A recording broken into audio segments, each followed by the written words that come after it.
১৯৮০ সালে বোরো চাষীদের ভাগ্য উন্নয়নে সরকার মনু নদী থেকে পানি প্রত্যন্ত অঞ্চলে পৌঁছে দিতে নির্মাণ করে ১০৮ কিলোমিটার ক্যানেল ও স্লুইস গেট। কৃষকদের অভিযোগ, প্রতি বোরো মৌসুমে প্রায় কোটি টাকার বরাদ্দ এলেও নামে মাত্র কিছু কাজ করা হয়। তবে মৌলভীবাজার পানি উন্নয়ন বোর্ড বলছে, যে পরিমাণে বরাদ্দ আসে তা দিয়ে তেমন কোনো কাজ করা যায় না। মৌলভীবাজার থেকে শেখ সিরাজুল ইসলাম সিরাজের পাঠানো তথ্য ও চিত্রের ডেস্ক রিপোর্ট। মৌলভীবাজারে হাওর, বাওর, পুকুর ও খাল বিল শুকিয়ে যাচ্ছে পানি সংকটের কারণে। ফলে দ্বিগুণ টাকা খরচ করেও বোরো ধান চাষাবাদে কৃষকরা পড়ছেন বিপাকে। আর মনু নদের সেচ প্রকল্পটি ৪৫ বছর আগে চালু হলেও পানি সংকটের কোনো সমাধান হয়নি। ফলে দিন দিন সমস্যার মুখে পড়ছেন এই অঞ্চলের কৃষকরা।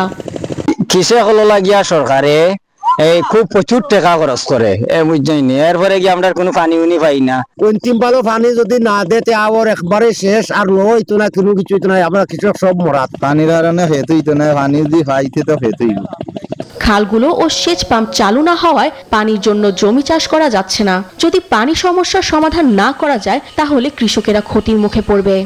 এখন তো আলি ফেলাইতো, বীজ ফেলাইতো, যারা ফাইবের যারা ফুসকুন্ডি আছে এরা তো কেউ পানি দেয় না, অন্ত বীজ ফালানি অসম্ভব, সেহেতু বীজ ফালাইতে পারেন না। বসে বসে যে বাজারটা কৃষকের লাগিয়া, যদি বাজারটা যদি ঠিক মতো খাজো লাগতো, আজকে আমরা কৃষক হলে তো কষ্ট করতাম না পানি লাগিয়া এগুলো লাগে। মনু পুনর্বাসন প্রকল্পের খাল ও বাঁধের জন্য মন্ত্রণালয়ে পাঠানো হয়েছে প্রস্তাবনা। বাস্তবায়ন হলে চাষিরা সুফল ভোগ করবেন। সবকিছু মিলিয়ে যদি আমরা প্রকল্পটিকে পুনর্বাসন করতে পারি, তাহলে আমরা অবশ্যই ১২,০০০ হেক্টর জমিতে পানি দিতে পারবো।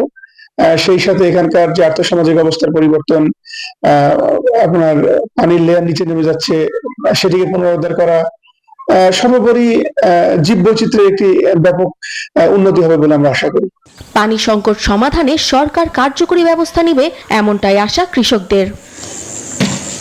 Text report, news 24।